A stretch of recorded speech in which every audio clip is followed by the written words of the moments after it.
何の冗談だ。俺一人で十分だよ。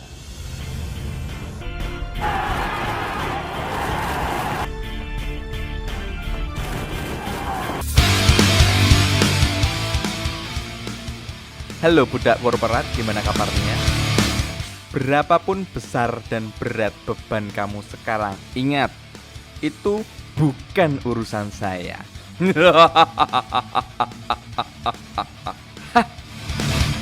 Kembali lagi bersama saya Raden Mas Tejo, Mangkuanito Limo Tanpa Busono Udostoyo. Kali ini saya sangat bersemangat sekali karena akan membahas film action lagi yang berjudul Across Zero 2 yang dirilis pada tahun 2009. Selain banyak tokoh dan musuh baru, kali ini konflik akan semakin besar dan semakin ruwet. Jadi langsung saja seruput dulu ya kan. Dodomburi. Krrrr.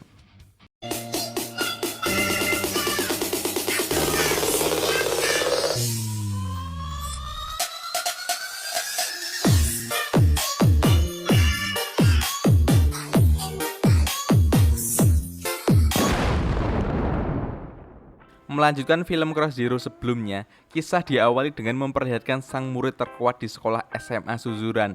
Siapa lagi kalau bukan Atakiya Genji. Dengan postur tinggi dan rambut semi mohawk yang diikat ke belakang, Genji terlihat menantang Rindamen, sang murid monster yang pernah mengalahkan 50 orang hanya sendirian saja. Di mana Genji sudah berkali-kali menantangnya bertarung dan hasilnya selalu saja kalah. Alasan Genji terus melakukan itu adalah untuk membuktikan ke seluruh murid di sekolah Suzuran bahwa dialah yang paling kuat. Yang mana jika dia menang melawan Rindamen, tentu saja semua murid di sekolah Suzuran akan tunduk dan bergabung dengan kelompoknya.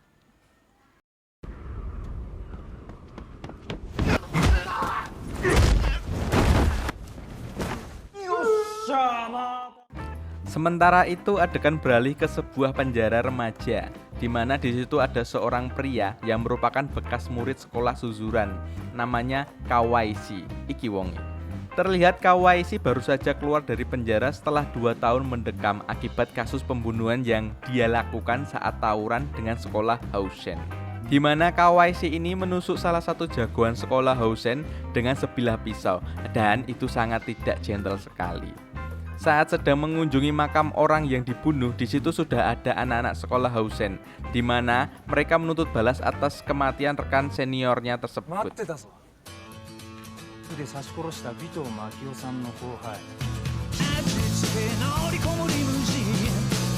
Kawaishi pun lari sampai ke basecamp Serizawa, di mana anak-anak Housen gagal mendapatkannya. Karena perlu kita tahu bahwa sekolah Suzuran dan Housen memiliki sebuah perjanjian damai, di mana kedua sekolah tersebut sepakat untuk tidak lagi tawuran.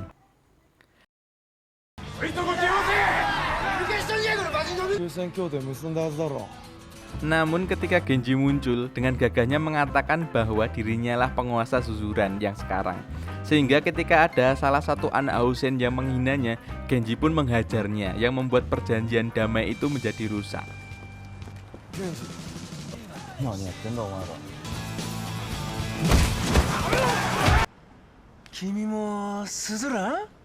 Alhasil tawuran antara Suzuran dan Housen pun tak terelakkan lagi, yang disebabkan oleh tindakan sembrono yang dilakukan oleh Genji.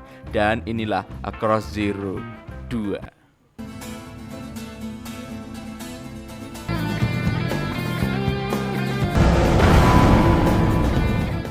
Selanjutnya kita akan dibawa ke sekolah Housen, di mana di situ ada pria gondrong doang tapi tidak nyopet. Namanya Narumi Ikiwongi. Namun jangan salah, Narumi ini punya kekuatan bertarung setara 15 orang, yang mana hal itu menjadikan dirinya sebagai penguasa atau bos dari sekolah Housen ini.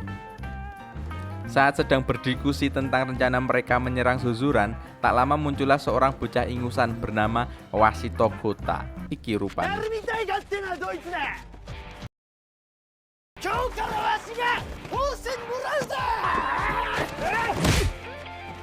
Di mana Washito ini merupakan bekas murid sekolah Suzuran yang keluar akibat tidak bisa mengalahkan Serizawa. Dan Washito memutuskan untuk bergabung bersama Narumi dan sekolah Housen untuk membalas dendam sakit hatinya kepada Serizawa dan sekolah Suzuran. Dan yang menarik adalah Narumi punya satu murid paling ganas dan mematikan, namanya Ryo. Ini orangnya. Dimana si Ryo ini menguasai ilmu bela diri yang membuatnya berbeda dari kebanyakan jagoan di sekolah Hausen. Jangan melihat tubuh kurus dan payung yang dipegangnya, apalagi rambut panjang lurusnya. Karena walaupun penampilannya tidak meyakinkan, si Ryo ini nampak lebih cenderung seperti seorang psikopat yang tak segan-segan menghancurkan batok kepala musuhnya. Kembali ke Genji yang terlihat menemui Serizawa untuk membahas tentang tawuran dengan sekolah Hausen, yang mana Serizawa nampaknya tidak ingin ikut campur dengan tawuran tersebut karena Genji sendirilah yang pertama memulai semua ini. 俺たちはお前らに勝ったんだ。 Di sisi lain, Narumi terlihat sedang berlatih bersama para anak buahnya. Kemudian tak lama muncul seorang pemuda yang lebih mirip seperti seorang boyband Korea, namanya Tatsuya. Iki rupanya.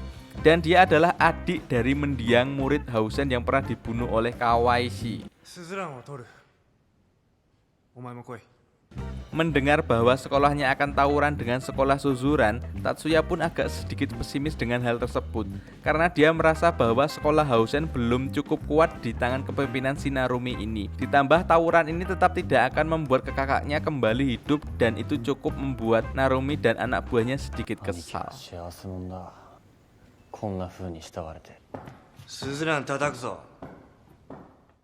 Di sisi lain kita akan melihat Kawaishi menemui si Ken, sang mantan Zakuza di film pertama. Makanya nonton dulu film pertamanya, link ada di deskripsi. Ken dan Kawaishi sendiri sudah berteman cukup lama saat masih sekolah di Suzuran dulu.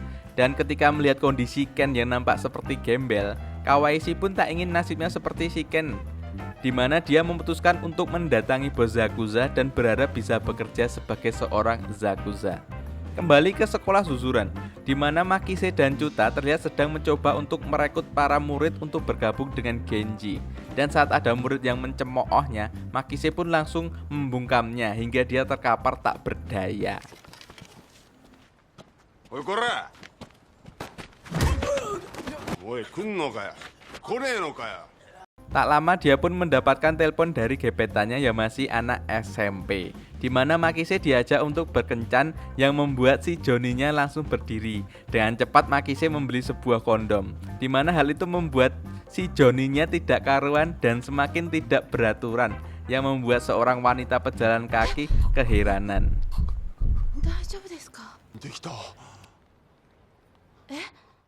Genji sendiri sedang menghadiri upacara penyambutan anggota baru, yakni Mikami Brother, di mana mereka berdua adalah mantan anggotanya Serizawa yang memilih untuk bergabung dengan GPS alias Genji Perfect Seiha.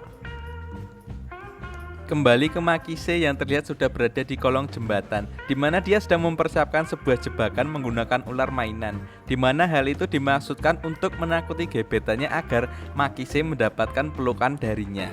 Saat gebetannya datang, jebakan itu pun berhasil membuatnya mendapatkan pelukan. Untuk kemudian Makise mengajak si gebetan duduk di pinggir sungai, hingga saat gebetan duduk, Makise pun langsung naik hasrat, tak kalah melihat paha mulus gebetannya. Dan karena sudah tidak tahan, Makise pun berniat untuk langsung menyikatnya. Tapi tiba-tiba, ya, muncullah Chuta dan Mikami Brother, di mana mereka mengolok-olok dan membocorkan semua rencananya.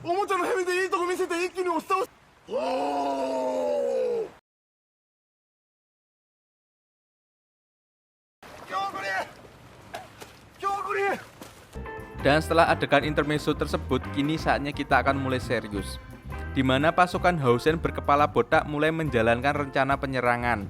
Mereka mendatangi satu persatu anak buah Serizawa agar kekuatan mereka menjadi lemah.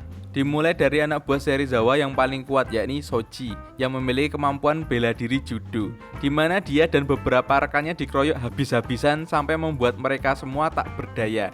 Dan akhirnya kita akan melihat betapa ganasnya si rambut panjang berpayung alias si Ryo, di mana dia dengan brutalnya menghajar Shoji menggunakan lutut yang membuat Shoji harus kritis dan mendapatkan perawatan 2 bulan di rumah sakit.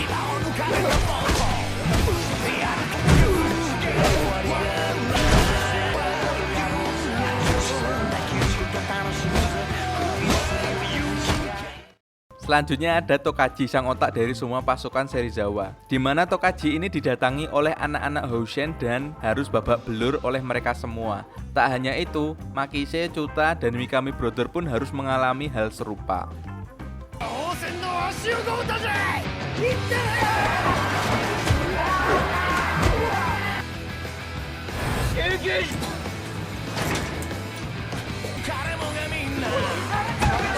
Ketika pasukan Hoshin yang dipimpin oleh Washito Gota datang, di mana di situ terjadi sebuah pertarungan curang. Ketika si Washito dengan tidak sportifnya mengeluarkan sebilah pisau untuk membunuh Makise. Namun hal tersebut berhasil dicegah oleh bos Hoshin, yakni Narumi, di mana dia mengatakan bahwa cara seperti itu tidak mencerminkan pria sejati. Nah, bener. Singkat cerita, esok pagi pun tiba. Terlihat Genji sedang bersama anak buahnya yang lain, yakni Izaki, di mana Izaki menyarankan agar Genji tidak terbawa emosi karena dengan jumlah pasukan Genji yang sekarang, mustahil mereka bisa menang dari sekolah Hoshin. Ditambah lagi Chuta dan Makise sedang cedera. Untuk itu, Izaki pun mendatangi Serizawa sendirian, di mana Izaki menantang duel kepada Serizawa. Dan jika Izaki menang, Serizawa dan pasukannya harus bergabung bersama kelompok Genji untuk melakukan peperangan dengan kelompok Hoshin. Terjadi pertarungan sengit di antara mereka berdua, yang mana kemampuan berkelahi Serizawa jelas berada jauh di atas Izaki, sehingga Izaki telah gagal untuk membuat Serizawa bergabung.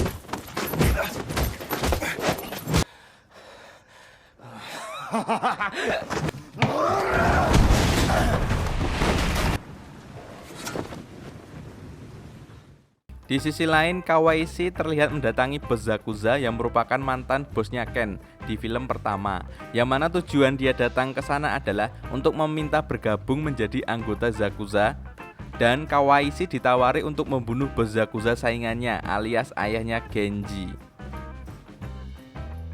Sedikit penjelasan, barangkali ada yang lupa atau belum nonton film pertamanya. Jadi, si Genji ini adalah anak seorang Zakuza, dan alasan Genji masuk sekolah Suzuran adalah untuk membuktikan dirinya pantas menggantikan posisi ayahnya menjadi seorang ketua Zakuza kelak. Itu. Lanjut, Genji sedang berada di sebuah bar tempat biasa dia mabuk Mbah Jenggot. Dan tak lama dia pun dipanggil oleh ayahnya ke bawah untuk menanyakan statusnya di Suzuran, apakah sudah menjadi jagoan atau belum.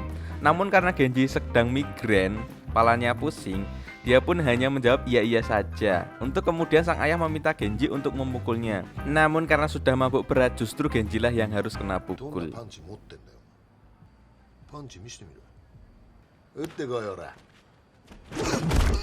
Saat Genji mau pulang, dia pun berniat untuk merokok, tapi karena di bar tersebut banyak pelaku curian atau pencurian korek-koreknya pun hilang. Dan saat kebingungan untuk mencari api, muncullah seorang pria yang memberinya korek api, yang ternyata itu adalah Narumi, bos dari sekolah Hoshin. Namun yang menarik di sini adalah mereka berdua belum pernah saling ketemu sebelumnya, sehingga Genji dan Narumi sama-sama tidak mengetahui bahwa mereka berdua adalah musuh. Sementara itu, ayahnya Genji sendiri terlihat pulang bersama anak buahnya. Namun karena kebelet pipis, sang ayah pun meminta si anak buah untuk menunggunya, dan disitulah Kawaishi bertindak nekat dengan menembak ayah Genji hingga membuatnya mengalami kritis. Kabar ditembaknya bos Zakuza pun masuk berita utama, karena sebagai seorang bos Zakuza, ayah Genji cukup populer di kota tersebut. Dan saat mendengar kabar itu, Ken pun langsung sadar bahwa kejadian tersebut pasti ada hubungannya dengan si Kawaishi. Untuk kemudian dia memutuskan untuk pergi menemuinya. Singkat cerita, Genji terlihat masih mencoba untuk mengalahkan Rindamen, di mana Genji memperlihatkan sebuah kemajuan drastis. Tak kalah dirinya berhasil memukul dan menahan serangan si Rindamen, meski pada akhirnya dia harus terkapar juga. Saat malam hari, kita akan melihat perbuatan bodoh yang dilakukan oleh si Washito Gota, di mana dia nekat membakar sekolah Suzuran yang membuat seluruh gedung hancur lebur. Perbuatan sia-sia itu pun mendapat pertentangan dari anak-anak Hoshin sendiri, karena tindakan tersebut dinilai tidak sesuai dengan moto mereka, yakni bertarung seperti pria dengan titik sejati. Tak lama muncullah Genji bersama 4 anak buahnya untuk menemui Narumi dalam rangka menetapkan jadwal tawuran. Dan besok tepat di sekolah Hoshin, kedua sekolah jagoan ini akan mengadakan tawuran berjamaah yang pastinya akan sangat seru sekali. Saat Genji berjalan pulang, dia seketika berbalik yang membuat anak-anak Hoshin maju, di mana Genji hanya ingin membayar hutangnya waktu malam itu, yakni membakarkan sebatang rokok.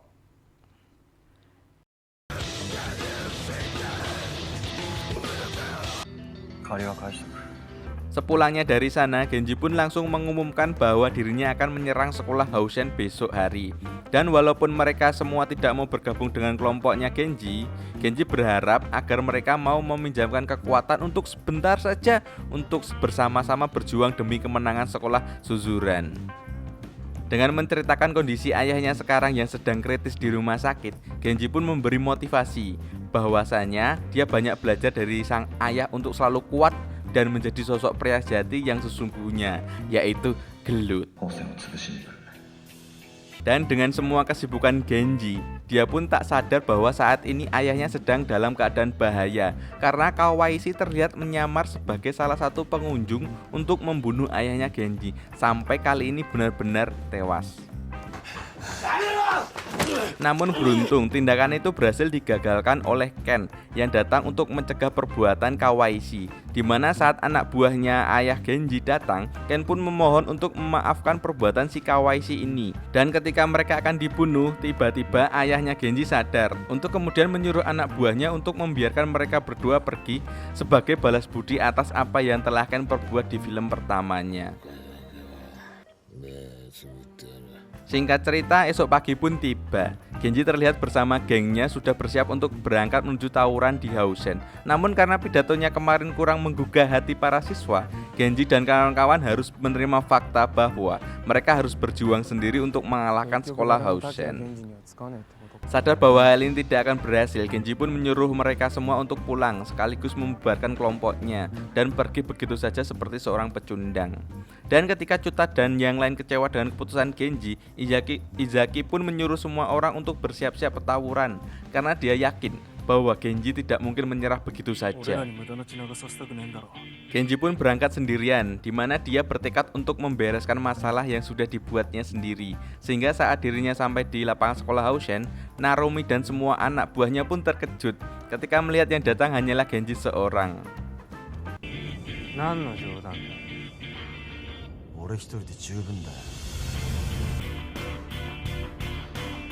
Setelah ambil napas sekali, Genji pun langsung lari menghadapi puluhan pasukan Hoshin, di mana Genji dengan kerennya menghajar semua tanpa rasa takut sedikit pun.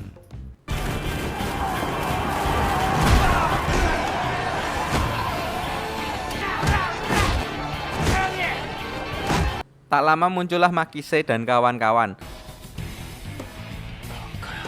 disusul dengan kelompoknya Serizawa, di mana mereka semua memutuskan untuk bekerja sama karena jika Genji kalah, maka seluruh murid sekolah Suzuran juga akan ikut kalah. Dan setelah semua siap untuk bertawuran, Genji pun mengatakan, "Hurra!"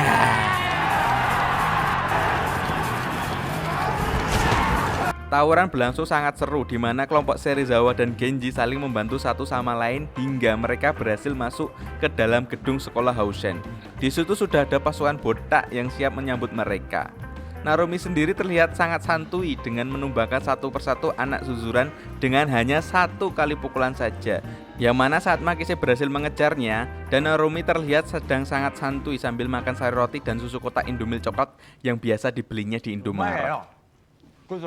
Narumi pun menyuruh pasukannya untuk keluar dan mengurus yang lain, sementara dia akan duel dengan Makise yang membuat Makise tak berdaya. Di sisi lain kita akan melihat si sadis Ryo sedang mengajar satu persatu anak Suzuran dengan serangan siku dan tulang kering. Kemudian beralih ke Tokyo yang terlihat mendapat hantaman di kepala yang membuatnya langsung ambruk. Perlu diketahui bahwa Tokyo ini baru saja pulih dari operasi kanker otak yang dideritanya, di mana Tokyo terlihat memegang sebuah lem super yang diberikan oleh Mikami Brother sebagai suatu penyemangat agar dirinya bisa semakin kuat. Dan saat lemnya ditrotkan, si Tokyo pun bangkit dan langsung kurang maring dengan menyerang musuh menggunakan pukulan kepalanya. Sementara itu Genji dan Serizawa terlihat bersama untuk naik ke atap gedung. Namun di situ sudah ada si Ryo. yang mengatakan bahwa hanya Genji-lah yang boleh lewat dan Serizawa harus berduel dengan dia jika ingin melewati tangga tersebut.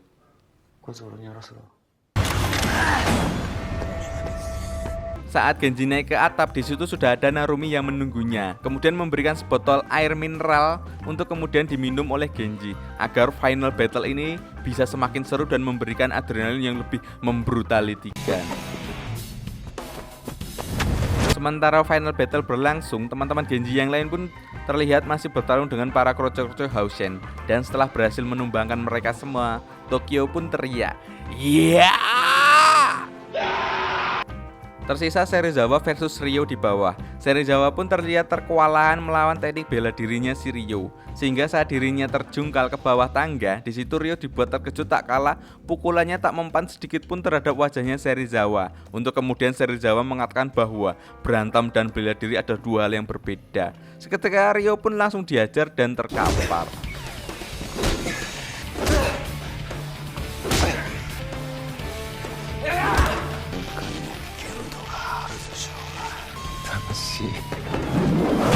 Setelah yang di bawah sudah berhasil menang, kini tinggal duel Genji dan Narumi lah yang tersisa, di mana mereka saling pukul satu sama lain yang membuat pertarungan saat ini masih imbang.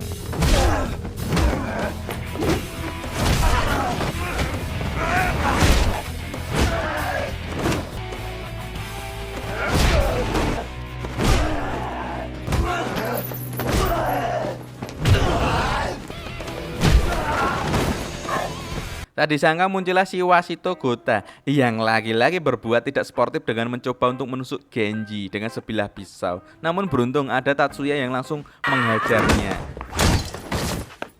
Dimana saat Narumi menghampirinya, dia pun mengatakan, "Dasar monyet bau kadal binti muka gepeng kecoa bunting babi ngepet dinosaurus Brontosaurus, please dengerin gue. Nonton aja jangan ikut campur, oke?"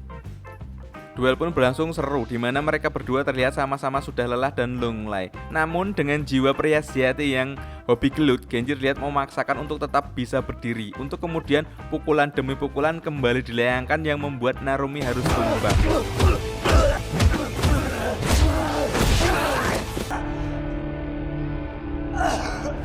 Dan akhirnya Genji berhasil membuat sekolah Suzuran bangga. Singkat cerita, beberapa bulan setelah tawuran tersebut, kini tibalah saat di hari di mana Serizawa dan anak-anak kelas 3 akan meninggalkan kenangan di sekolah Suzuran karena akan lulus. Dan di hari sebelum mereka lulus, Genji terlihat masih mencoba untuk menantang Rindamen dan optimis bisa menang darinya. Genji! Makennayo. Dan mereka semua langsung dibuat terkejut ketika Genji berhasil memukul Rindamen dan membuat ia berlutut, yang mana hal itu menjadi sebuah bukti bahwa kegagalan bukanlah alasan untuk kita harus menyerah. Tamat. Ing ngarsa Sumtulodo ing Madya Mangunkarsa tuturi Handayani. Ki Hajar Dewantara.